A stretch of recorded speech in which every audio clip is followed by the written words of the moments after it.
Hola, buenas a todos y a todas. Mi nombre es Davinia y con esta microformación intentaremos explicar cuáles son los requisitos necesarios para poder aplicar la bonificación en las contrataciones, en una contratación por una entidad deportiva no profesional sin ánimo de lucro.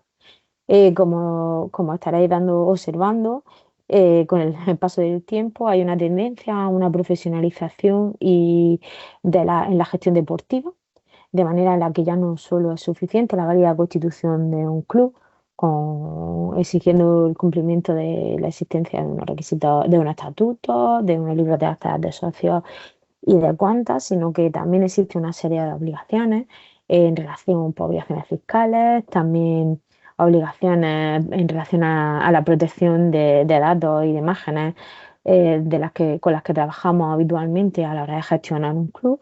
También como novedad, las obligaciones que exige la LOBIPI en relación a la protección de los menores y esta bonificación que aparece regulada por primera vez en la Ley 7/2024, en concreto en su disposición adicional segunda, y que viene desarrollada en un boletín de noticias Red 1/2025 de 13 de enero, supone un avance y una ayuda considerable a la hora de regularizar la situación, la relación existente entre los entrenadores y los clubes o entidades deportivas. Como bien sabéis, a la hora de contratar a un trabajador, no solamente se le paga la parte líquida que percibe, sino que el coste para una entidad, para la entidad o club en este caso, va a suponer esa parte líquida más unos costes salariales en los que se incluirían una serie de conceptos que supondrían un incremento en ese, o sea, lo que supondría la suma, un incremento en ese coste empresarial. ¿En qué va a consistir exactamente esta bonificación? Pues la bonificación va a consistir en una bonificación de la cuota empresarial, que la cuota empresarial es el importe, como hemos dicho, que el club o entidad va a tener que pagar a la seguridad social por los trabajadores que tenga su casa y que es obligado. Esa es una obligación legal para el club. Entre esos conceptos podemos encontrar las contingencias comunes, el desempleo, la formación profesional y otros. Como en 2025 el porcentaje que se aplicaba para calcular las contingencias comunes, que es la parte que vamos a poder bonificar con la aplicación de esta normativa, era del 23,60%. Para intentar entender un poco estos conceptos y estas bonificaciones en qué consiste, en esta diapositiva podéis ver la parte de una nómina, ¿no?, en la que el entrenador recibe 250 euros mensuales.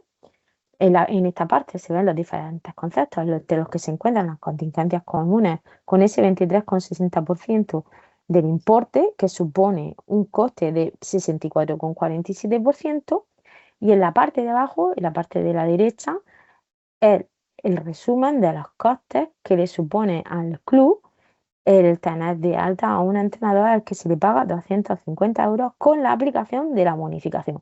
En la parte de la izquierda son los mismos conceptos, pero sin la aplicación de la bonificación. Como podéis ver, se pasa de un 21,45 euros a 27,23, lo que supone un ahorro bastante interesante, teniendo en cuenta que un ahorro mensual en cada una de las nóminas. Pero, ¿qué requisitos vamos a tener que cumplir para poder beneficiarnos de esta bonificación? Para poder beneficiarnos deberemos ser un club, una asociación o una entidad deportiva, perdón, no profesional, que se van a considerar que son aquellas en las que los deportistas no están sujetos a una relación laboral, y esta relación laboral profesional la va a regular el artículo 1, 2 del Real Decreto 1006/1985, que veremos con posterioridad cuáles son esos requisitos para considerar que es una actividad deportiva profesional, y deberán estar inscritos en el registro como tales. Otro requisito es que no deben de tener ánimo de lucro y que los entrenadores o monitores de los niños se deberán entrenar, formar o preparar a niños menores de 18 años. Son tres requisitos: el club, no tener ánimo de lucro y ser entrenadores de menores de 18 años. ¿Qué deberá tener la entidad? Personalidad jurídica propia, como he dicho, no tener ámbito, y estar inscrita en el correspondiente registro estatal o autonómico de entidades deportivas. En nuestro caso, en Andalucía existe una normativa autonómica, por lo que será de aplicación, o sea, deberíamos estar inscritos en el registro andaluz de entidades deportivas, que tiene una regulación específica en el que se establece cuáles son los requisitos y obligaciones y procedimientos para poder aparecer inscritos como tales.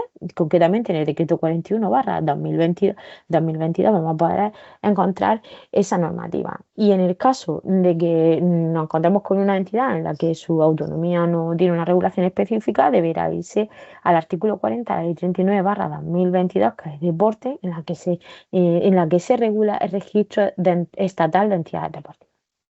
Aparte de estas clubes asociaciones sin ánimo de lucro, que van a tener su CIF, que empezará por la letra G, perdón, también podrán beneficiarse las cooperativas sin ánimo de lucro, cuyo CIF va a empezar por la letra F, las instituciones religiosas, cuyo CIF iniciará por la letra R, y los colegios concertados sin ánimo de lucro, siempre que tengan monitores o entrenadores en sus instalaciones deportivas. Como hemos dicho, vamos a explicar en qué consiste, qué requisitos tienen que cumplirse para considerarse que estamos ante una práctica deportiva no profesional. El Real Decreto 1006/1985, de 26 de junio, que regula las relaciones laborales especiales de los deportistas profesionales, establece que para poder considerarse que estamos ante una relación profesional, será necesario que exista una relación regular entre el club y el deportista, que deberá practicarse de manera voluntaria, que esa práctica debe estar dentro de un ámbito de organización de una entidad o club, entidad deportiva o club, y que deberá recibirse una contraprestación por la realización de esa práctica deportiva. Si se cumplen todos estos requisitos, estaremos ante una práctica deportiva profesional y por tanto no podrá aplicarse esta bonificación.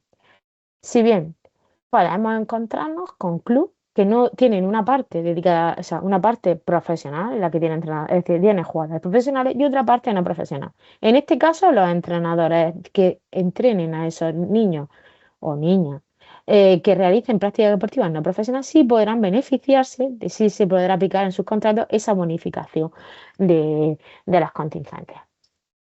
Que en cuanto a los entrenadores, ¿qué requisitos necesitamos a la hora de contratar que existan para poder beneficiarnos? Pues deberán ser entrenadores monitores que formen, preparen o entrenen, como hemos dicho, a menores de 18 años que no realicen actividades profesionales y cualquiera que sea la modalidad, evidentemente, deberán de estar dados de alta como entrenadores superiores, inscritos como instructores deportivos o monitores de actividades recreativas. Y la persona no se le exige que sea contratada, sea desempleada o que esté ocupada, ni siquiera que esté inscrito como demandante de empleo. Es decir, que se podrá beneficiar cualquier contratación, ya sea empleado o desempleado. En cuanto a qué tipo de contratos, pues en este cuadro podéis ver los diferentes contratos a los que se les va a aplicar esta bonificación. Podrán ser a tiempo de duración determinada o indeterminada, o a tiempo completo, parcial, que sean fijos y continuos. También se bonificarán las prácticas, los contratos de interinidad, y aquí podéis ver cada uno de las diferentes opciones que puede haber para que nos podamos beneficiar a la hora de contratar a un entrenador. Si bien cabe establecer que existe una incompatibilidad de bonificación. Es decir, imaginaros que uno de vuestros entrenadores tiene una discapacidad del 33% y pretendéis beneficiaros también de la bonificación de la discapacidad. En este caso, solamente podrá beneficiarse de una de ellas. Dice la ley que solamente se le aplicará una de las dos bonificaciones. ¿Cuál? La que la persona, la entidad contratante elija, ¿vale? La que resulte más beneficiosa. En cuanto a, en cuanto a desde cuándo se va a poder aplicar esta bonificación, pues nos dice la ley que se podrán aplicar a contrataciones que se han realizado desde 2022, perdón, el 22 de diciembre de 2024, ya sean contrataciones, sean posteriores a esa fecha, ya sean contrataciones nuevas o contrataciones existentes. En ese caso, siempre que se cumplan con los requisitos relacionados, como hemos dicho, con la entidad con el tipo de contrato de los trabajadores o trabajadoras a las que contratemos, en este caso monitores o monitoras, o entrenadores o entrenadoras, y se aplique este requisito de tiempo, la entidad podrá beneficiarse de esa bonificación. Bueno, espero haber podido ayudaros y sobre todo haberos animado a formalizar y regularizar las relaciones existentes entre los clubes y los entrenadores.